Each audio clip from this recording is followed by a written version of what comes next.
Bonjour à tous, aujourd'hui, comment comparer les nombres décimaux? Tout d'abord, pour comparer les nombres décimaux, il nous faut connaître certains symboles. On les rappelle ensemble. Le symbole avec les deux barres parallèles et horizontales qui signifie égal. Ce même symbole avec une barre oblique en son centre qui signifie différent et non pas inégal. En mathématiques, soit l'on est égal, donc on a la même valeur, soit on est inégal, donc plus petit ou plus grand. Donc les symboles de l'inégalité sont les deux symboles plus petit que ou plus grand que. La différence n'est donc pas une inégalité. Le symbole plus petit que se lit de gauche à droite. Ici on part d'un sommet et on va vers quelque chose de grande taille. Le symbole plus grand que, c'est l'opposé. On part de quelque chose de grande taille et on se dirige vers un seul point. Le terme plus petit que et plus grand que peut se dire plus précisément inférieur à ou supérieur à. On va utiliser cette symbolique pour comparer les nombres décimaux. Comparer deux nombres décimaux, c'est finalement dire si l'un est plus grand que l'autre, l'un est plus petit que l'autre, ou s'ils sont égaux. Pour pouvoir comparer efficacement ces nombres, on commence tout d'abord par comparer leurs parties entières. En effet, il sera facile de classer des nombres qui ont une partie entière différente. Par exemple, 9,34 que je compare à 12,34, je sais que 9 est plus petit que 12, donc 9,34 est plus petit que 12,34. Si leur partie entière est égale, on va comparer rang par rang, en ajoutant des zéros non significatifs si nécessaire. Par exemple, si je veux comparer 9,342 et 9,35. J'utilise un jeu de couleurs pour qu'on se rende bien compte des rangs, mais je vais les écrire l'un au-dessus de l'autre. Partie entière 9, 9. Les dixièmes, 3, 3. Les centièmes, 4 pour l'un, 5 pour l'autre. J'ai ma première différence. Je vais donc pouvoir dire qui est le plus grand ou qui est le plus petit. Ici, 5 est plus grand que 4, donc à ma première différence, je sais que 9,35 sera plus grand que 9,342. Je peux l'écrire comme ça en le justifiant qu'à ma première différence, 4 était plus petit que 5, donc 9,342 est bien plus petit que 9,35. Autre exemple, 2455 avec 2,45. Même procédé, je les aligne, simplement ma première différence arrive tard, et je n'ai rien en face de ce 5 au millième ici. Eh bien, j'ajoute un zéro non significatif pour pouvoir le comparer.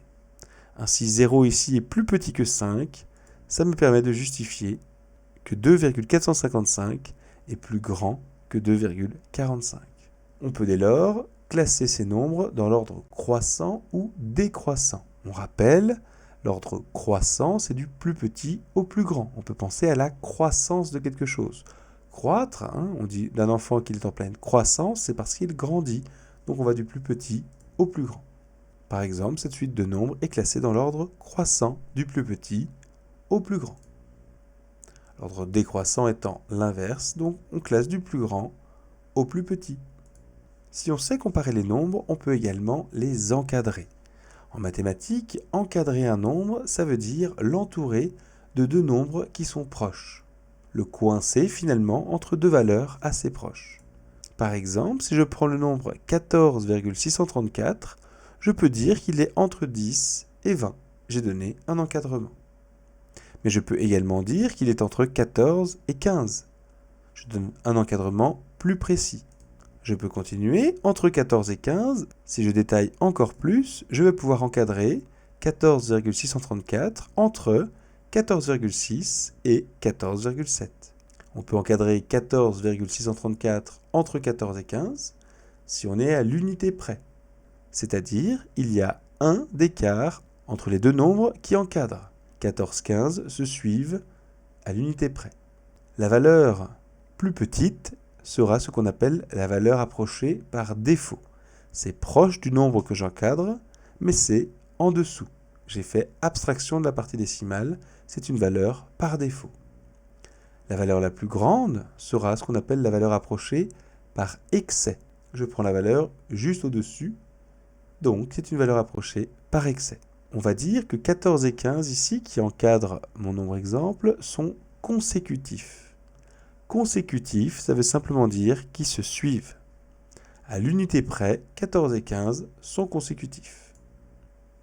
Si j'encadre au dixième près cette fois-ci, eh bien je vais encadrer entre 14,6 et 14,7. Ici 14,634 est bien compris entre 14,600 et 14,700. De la même façon, au dixième, la valeur approchée par défaut sera le nombre qui est plus petit, 14,6.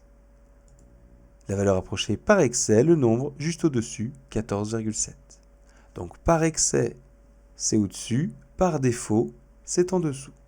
Si j'encadre au centième près, j'encadrerai 14,634 entre 14,63 et 14,64. On est d'accord que 14,634 est bien compris entre 14,630 et 14,640.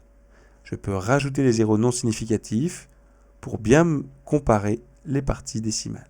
Et ça continue ainsi de suite. Ici, 14,63 sera la valeur approchée par défaut au centième près, et 14,64 la valeur approchée par excès au centième près, etc. Voilà, merci.